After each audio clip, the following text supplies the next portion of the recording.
Meu nome é Leonardo Bernes e esse aqui é o site Tenho Sede. Hoje eu queria trazer um tema interessantíssimo para a consideração dos irmãos. Mais uma vez, para estimulá-los ao estudo conosco das Escrituras. E esse tema diz respeito às pedras preciosas. Sim, as pedras preciosas.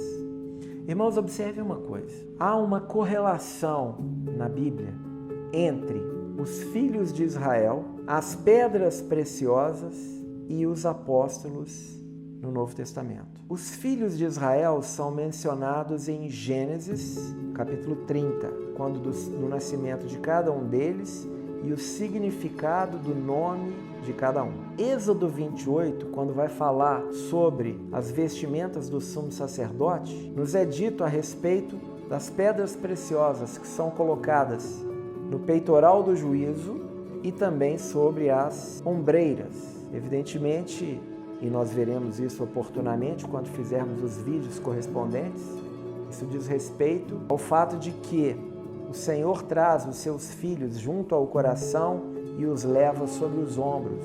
Porque lá nos é dito que a sequência em que os filhos de Israel nasceram corresponde à sequência em que as pedras são apresentadas. Portanto, a relação dos filhos com as pedras nos é claro na comparação entre Êxodo 28 e Gênesis 30. Agora, e os apóstolos? Quando nós fazemos o cruzamento dos evangelhos e observamos a ordem do aparecimento dos apóstolos, nós então podemos traçar toda uma sequência que faz essas correlações.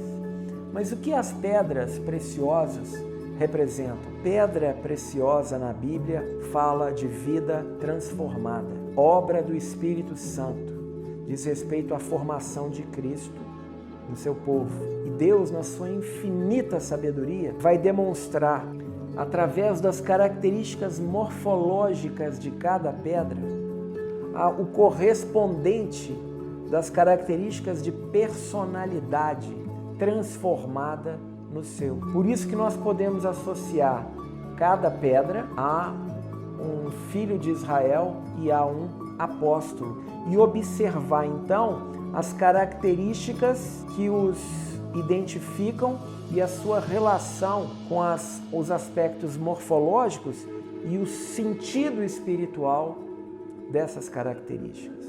É algo absolutamente maravilhoso.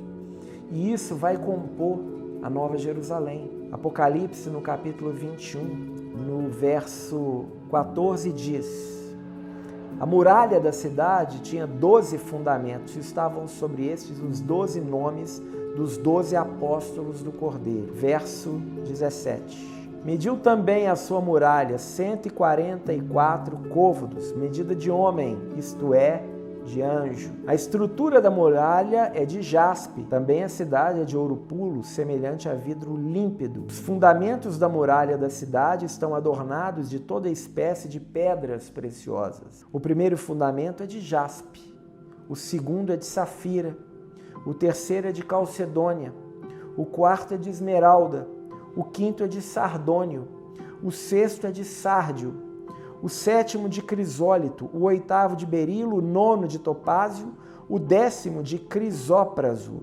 um décimo de jacinto e o duodécimo de ametista. Existe uma ordem de assentamento das pedras preciosas e esta ordem não está colocada de forma aleatória.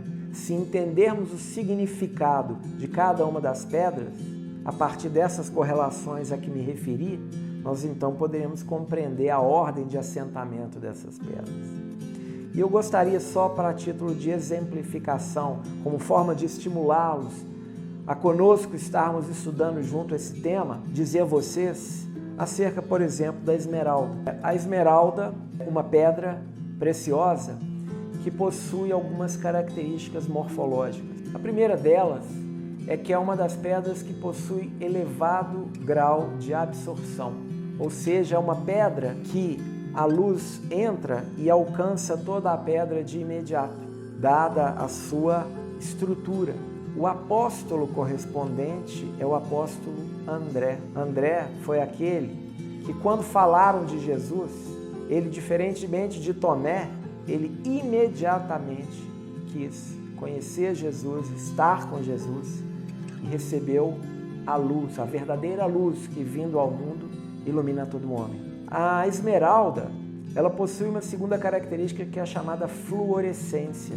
A fluorescência, ela tem elementos bastante interessantes. O primeiro é que quando essa pedra ela é submetida à pressão, porque as pedras preciosas, via de regra, são formadas com base na pressão. Essa é uma linha que percorre praticamente todas as pedras. Ela não se esfarela, ela não se desintegra. Os peritos conhecem a verdadeira esmeralda utilizando-se deste teste, o teste da pressão. Mas há um outro teste que é o chamado filtro de Chelsea, que quando você coloca esse filtro próximo à pedra e injeta uma luz, a luminosidade da pedra não se torna verde no seu interior, mas vermelho. Essa é a verdadeira esmeralda. A verdadeira esmeralda, quando submetida ao teste de Chelsea, vai apresentar uma tonalidade avermelhada. Isso lembra aos irmãos alguma coisa?